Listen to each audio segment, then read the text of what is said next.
السلام علیکم ورحمۃ اللہ وبرکاتہ۔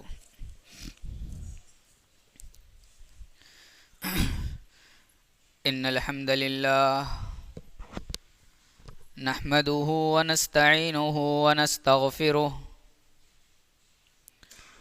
ونؤمن به ونتوکل علیہ ونعوذ باللہ من شرور انفسنا وسیئات اعمالنا من يهده الله فلا مضل له ومن يضلل فلا هادي له وأشهد أن لا إله إلا الله وحده لا شريك له وأشهد أن محمدا عبده ورسوله يا أيها الذين آمنوا اتقوا الله حق تقاته ولا تموتن إلا وأنتم مسلمون يا أيها الناس اتقوا ربكم الذي خلقكم من نفس واحدة وخلق منها زوجها وبث منهما رجالا كثيرا ونساء واتقوا الله الذي تساءلون به والأرحام إن الله كان عليكم رقيبا يا أيها الذين آمنوا اتقوا الله وقولوا قولا سديدا يصلح لكم أعمالكم ويغفر لكم ذنوبكم ومن يطع الله ورسوله فقد فاز فوزا عظيما أما بعد فإن خير الحديث كتاب الله وخير الهدي هدي محمد صلى الله عليه وسلم وشر الأمور محدثاتها وكل محدثة بدعة وكل بدعة ضلالة وكل ضلالة في النار فأعوذ بالله السميع العليم من الشيطان الرجيم بسم الله الرحمن الرحيم أحسب الناس أن يتركوا أن يقولوا آمنا وهم لا يفتنون ولقد فتنا الذين من قبلهم فليعلمن الله الذين آمنوا وليعلمن الكاذبين رب اشرح لي صدري ويسر لي أمري واحلل عقدة من لساني يفقهوا قولي رب زدني علما۔ صدر مجلس، دینی و ملی بھائیوں، نوجوان ساتھیوں، بزرگوں، پیارے بچوں، آج کی اس مجلس کی صدارت بزرگ عالم دین فضیلت الشیخ عبدالجلیل مکی حفظہ اللہ کر رہے ہیں۔ شیخ محترم کا تعلق اعظم گڑھ سے ہے اور آپ فی الحال ممبئی میں مقیم ہیں۔ آج کی صدارت شیخ کے ذمہ ہے۔ حضرات گرامی،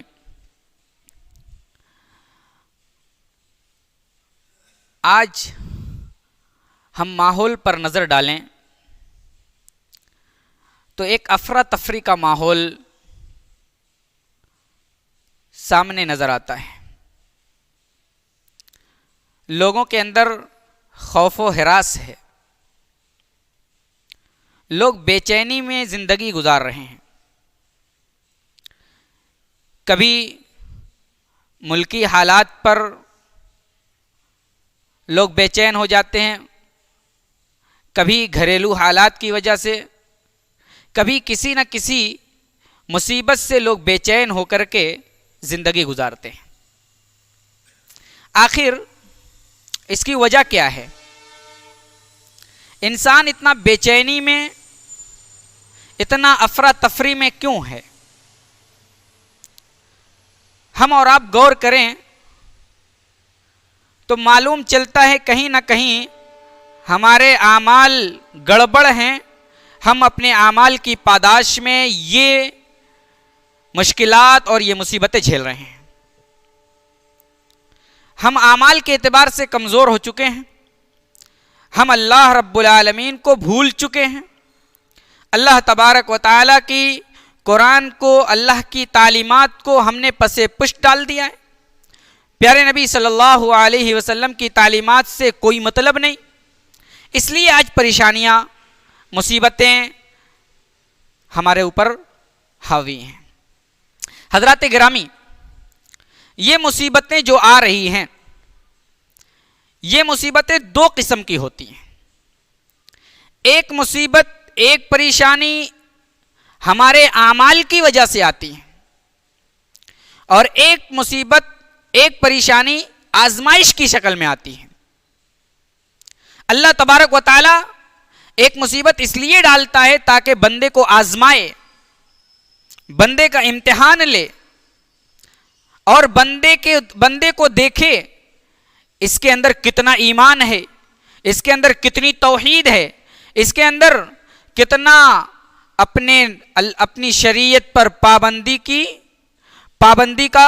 محبت ہے، کتنی پابندی اپنی شریعت سے کرتا ہے، اپنے نبی کی شریعت سے کرتا ہے. تو اگر ہم اسے آزمائش مان لیں اور یہ بات مان لیں کہ یہ اللہ رب العالمین کی طرف سے ہمارے اوپر آزمائش ہے، تو یہ یاد رکھیے مسلمانوں، یہ آزمائش انسان کی زندگی کا ایک حصہ ہے. انسان کبھی بھی اس سے نجات نہیں پا سکتا. انسان کی پوری زندگی، انسان کی پیدائش سے لے کر کے وفات تک پوری کی پوری آزمائش ہے، پورا کا پورا امتحان ہے. ہر لمحہ، ہر گھڑی، ہر وقت وہ امتحان میں ہوتا ہے. میں نہیں کہتا، قرآن مقدس سر ملک اٹھائیے، اللہ تبارک و تعالیٰ فرماتا ہے الذی خلق الموت والحیات لیبلوکم ایکم احسن عملا. جس نے موت اور زندگی کو پیدا کیا، جس نے موت اور حیات کو پیدا کیا، لیبلوکم ایکم احسن عملا، تاکہ تمہیں آزمائے، تمہارا امتحان لے کہ تم میں عمل کے اعتبار سے کون اچھا ہے. عمل کس کا اچھا ہے؟ اللہ تبارک و تعالیٰ نے ہم اور آپ کو پیدا کیا.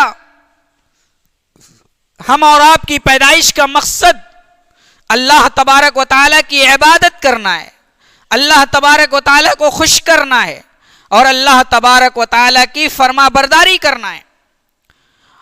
جب ہم اللہ رب العالمین کی فرما برداری کریں گے، اللہ تبارک و تعالیٰ کی اطاعت کریں گے، اللہ تبارک و تعالیٰ کے سامنے جھکیں گے، تو ہمارا عمل کھرا ہوگا، ہمارا عمل صحیح ہوگا، اور ہم اپنے امتحان میں کامیاب اور کامرا ہوں گے. اور اللہ تبارک و تعالیٰ کا جو یہ قول ہے ایکم احسن عملا، کہ اللہ نے تمہیں اس لیے پیدا کیا ہے تاکہ تمہیں آزمائے تمہاری عبادت کے بدلے، اور دیکھے کہ تم عبادت میں کس طرح سے عبادت کرتے ہو، عبادت میں کون سا طریقہ اپناتے ہو، اور عبادت میں کس کے طریقے پر چلتے ہو. ایکم احسن عملا، تم میں کون بہترین عمل کرتا ہے. اور کون بہترین عمل کرتا ہے، یہ بہترین عمل کی تشریح کہاں سے آئے گی؟ کس کا عمل بہترین ہے، کس کا عمل اچھا ہے، اس کی تشریح اور تفسیر کہاں سے آئے گی؟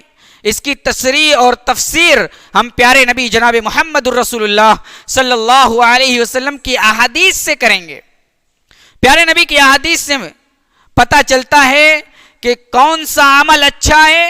وہ عمل اچھا ہے جس پر پیارے نبی جناب محمد الرسول اللہ صلی اللہ علیہ وسلم کی مہر ہے. جو عمل پیارے نبی کا ہے، جو عمل پیارے نبی کے صحابہ کا ہے، وہی عمل ایکم احسن عملا میں داخل ہے، کہ اللہ تبارک و تعالی بہترین عمل کو پسند کرتا ہے، اور بہترین عمل پیارے نبی اور پیارے نبی کے صحابہ کا ہے. تو میرے بھائیوں، ہم اور آپ کی زندگی شروع سے لے کر کے اخیر تک، جب سے جان ہے اور جب تک رہے گی، تب تک انسان آزمائش میں ہے. کسی نہ کسی طرح سے آزمایا جائے گا. کبھی خوف آئے گا، کبھی بھوک کے ذریعے سے آزمایا جائے گا، کبھی موت دے کر کے اللہ تبارک و تعالیٰ آزمائے گا، کبھی قحط سالی آئے گی، کساد بازاری آئے گی. ان ساری چیزوں سے اللہ تبارک و تعالیٰ انسانوں کو، مسلمانوں کو آزمائے گا.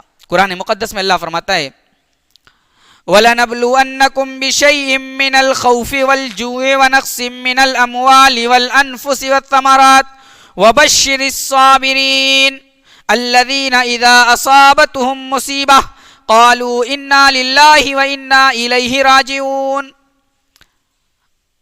البتہ تحقیق کے، البتہ ضرور بالضرور ہم تم کو آزمائیں گے، خوف سے آزمائیں گے، بھوک سے آزمائیں گے، وَنَقْصٍ مِّنَ الْأَمْوَالِ مالوں کی کمی کر کے آزمائیں گے، وَالثَّمَرَاتِ پھلوں کی کمی کر کے آزمائیں گے، وَبَشِّرِ الصَّابِرِينَ لیکن خوشخبری کس کے لیے ہے؟ بشارت کس کے لیے ہے؟ بشارت اسی کے لیے ہے جو ان ساری چیزوں پر صبر کرتا ہے، ان ساری چیزوں کو بالکل آسانی سے سہ لیتا ہے، ان ساری چیزوں پر صبر کرتا ہے، سوچتا ہے کہ یہ تقدیر میں لکھا تھا، تقدیر میں لکھا تھا، اللہ نے تقدیر میں لکھا تھا اور یہ ہو کر کے رہنا تھا، ہو گیا. بھوک سے آزمائے گئے، کساد بازاری سے آزمائے گئے، قحط سالی ہو گئی، کسی بھی طرح کی آزمائش آئی، اس آزمائش پر آدمی صبر کرے اور صبر کرنے والوں کے لیے کیا ہے؟ جنت ہے، خوشخبری ہے. وبشر الصابرین اور صبر کرتے ہوئے انسان الذین اذا اصابتهم مصیبہ جب انسان کو مصیبت پہنچتی ہے، انسان کو کوئی پریشانی آتی ہے، اس پریشانی پر یہی کہتا ہے انا للہ و انا الیہ راجعون. ہم اللہ ہی کے لیے ہیں اور ہمیں اللہ ہی کی طرف لوٹ کر کے جانا ہے. تو انسان کے اوپر آزمائش آئے گی اور آزمائش آنا یہ لازمی حصہ ہے اور اس بات کا ثبوت ہے کہ انسان کے اوپر آزمائش آئے تو کہیں نہ کہیں مسلمانوں کے اندر ایمان موجود ہے، کیونکہ اہل ایمان کے اندر، اہل ایمان کے اوپر آزمائش آتی ہے. جو ایمان والا ہوتا ہے، جو اللہ والا ہوتا ہے، جو رسول والا ہوتا ہے، اسی کے اوپر آزمائش ہوتی ہے. ورنہ آج کتنے ایسے لوگ ہیں جو اللہ کو نہیں مانتے، جو رسول کو نہیں مانتے، جو دہریہ ہیں، جو ملحد ہیں، جو مشرک ہیں، جو کافر ہیں، اور عیش و آرام میں جی رہے ہیں. ان کے اوپر مصیبتیں نہیں، پریشانیاں نہیں. کیوں؟ اس لیے کہ ان کے لیے دنیا ہی جنت ہے، اس لیے کہ دنیا کے اندر ان کے لیے ساری چیزیں موجود ہیں. ہم آزمائش جھیل کر کے، ہم آزمائش کو برداشت کر کے اللہ رب العالمین کی جنت کے حصول کے امیدوار ہیں. حضرات گرامی، اللہ تبارک و تعالی قرآن مقدس کے اندر اہل ایمان کو آزمانے کا مقصد بیان کرتا ہے کہ اہل ایمان کے اوپر آزمائش کیوں آتی ہے، اہل ایمان کے اوپر مصیبت کیوں آتی ہے، تاکہ اللہ تبارک و تعالی اہل ایمان کو الگ کر دے، جو توحید پرست ہیں ان کو الگ کر دے، اور جو توحید کے اندر ملاوٹ کرتے ہیں، جو دین کے اندر ملاوٹیں کرتے ہیں، ان کو الگ کر دے. اللہ فرماتا ہے احسب الناس ان يتركوا ان يقولوا آمنا وهم لا يفتنون. کیا لوگوں نے یہ گمان کر رکھا ہے، کیا لوگوں نے یہ گمان کر رکھا ہے کہ انہیں ایسے ہی چھوڑ دیا جائے گا صرف یہ کہنے پر کہ انہوں نے کہا ہم ایمان لے آئے؟ صرف ان کے یہ کہنے پر کہ ہم ایمان لے آئے چھوڑ دیا جائے؟ وَهُمْ لَا يُفْتَنُونَ انہیں آزمایا نہیں جائے گا. وَلَقَدْ فَتَنَّ الَّذِينَ مِن قَبْلِهِمْ البتہ تحقیق کے ہم سے پہلے لوگ آزمائے گئے. اللہ تبارک و تعالیٰ نے کیوں آزمایا؟ تاکہ اہل ایمان کو، سچے لوگوں کو الگ کر دے اور جھوٹے لوگوں کو الگ کر دے، تاکہ سونے کو الگ کر دے اور مٹی کو الگ کر دے، دودھ کا دودھ کر دے، پانی کا پانی کر دے. اللہ تبارک و تعالیٰ اہل ایمان کو الگ کرنا چاہتا ہے، اللہ تبارک و تعالیٰ مسلمانوں کو الگ کرنا چاہتا ہے اور یہ دکھانا چاہتا ہے کہ اہل ایمان کے اوپر، مومنین کے اوپر، اللہ والوں کے اوپر جتنی بھی پریشانیاں آتی ہیں، جتنی بھی مصیبتیں آتی ہیں، جتنی بھی تکلیفیں آتی ہیں، سب یہ کہہ کر کے وہ لوگ برداشت کر لیتے ہیں کہ یہ اللہ کی طرف سے ہے. ہم اللہ پر ایمان لے آئے اور اللہ رب العالمین ہماری مدد کرنے والا ہے، اللہ تبارک و تعالی ہماری پریشانیوں کو دور کرنے والا ہے. حضرات گرامی، اللہ تبارک و تعالی یہ چاہتا ہے کہ آزمائش کے ذریعے سے، امتحان کے ذریعے سے مومن کو اور کافر کو الگ کر دے، مومن کو اور غیر مومن کو الگ کر دے، توحید پرست کو اور غیر توحید پرست کو الگ کر دے۔ اللہ تبارک و تعالی ان سب کو الگ کرنا چاہتا ہے تاکہ لوگ دنیا جان لے اللہ تبارک و تعالی انہی کے ساتھ ہے جن کے اوپر آزمائش آتی ہے، کیونکہ آزمائش وہی جھیلتا ہے جو اللہ والا ہوتا ہے، آزمائش وہی برداشت کرتا ہے جو اللہ والا ہوتا ہے۔ یہ سوچ کر کے کہ دنیا کے اندر اللہ نے تکلیفیں دی ہیں، دنیا کے اندر اللہ نے مصیبتیں دی ہیں، یہ مصیبتیں اللہ تبارک و تعالی ہمیں کھڑا کرنے کے لیے دی ہیں، یہ مصیبتیں اللہ تبارک و تعالی ہمیں جنت میں داخلے کا ایک سبب بنانے کے لیے دی ہیں۔ یہ سوچ کر کے مومن مسلمان اللہ والا برداشت کرتا ہے۔ اسی لیے اللہ تبارک و تعالیٰ نے فرمایا ما کان اللہ لیذر المؤمنین علی ما انتم علیہ حتی یمیز الخبیث من الطیب۔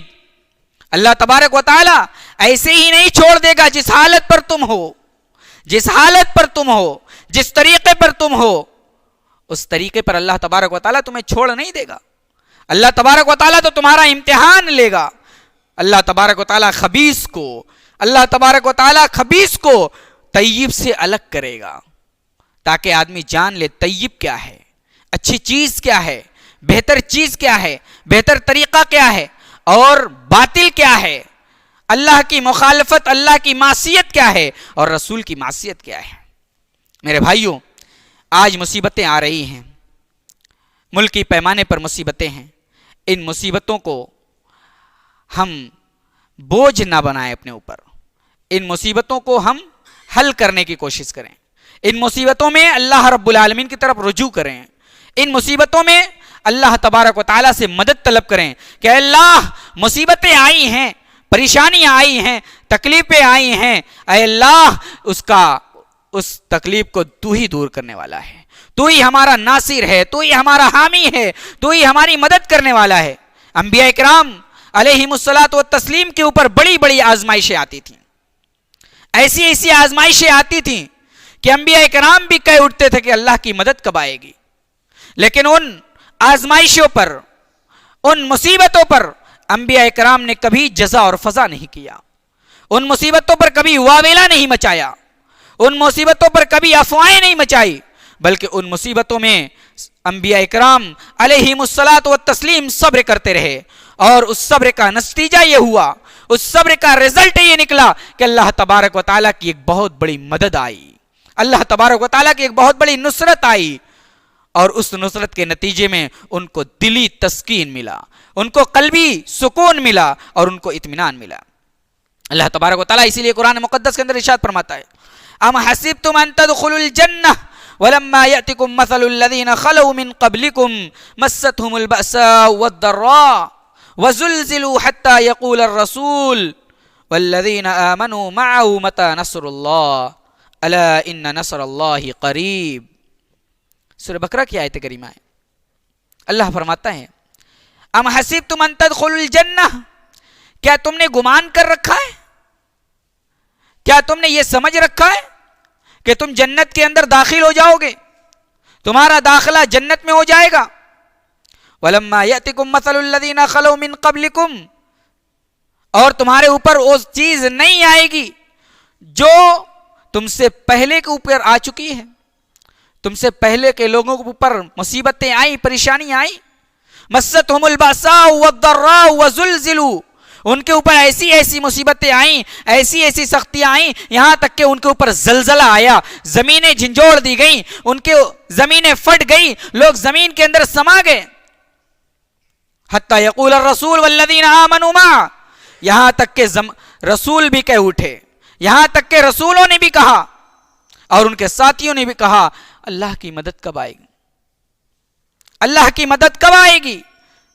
رسول بھی گھبرا گئے تھے، رسول کو بھی گھبراہٹ ہو گئی تھی، لیکن رسول نے بھی اور رسول کے ساتھیوں نے بھی بس اتنا ہی کہا متی نصر اللہ، اللہ کی مدد کب آئے گی، اللہ کی نصرت کب آئے گی۔ اللہ نے فرمایا الا ان نصر اللہ قریب، گھبراؤ نہیں، گھبرانے کی ضرورت نہیں ہے، جزا و فضا کرنے کی ضرورت نہیں ہے۔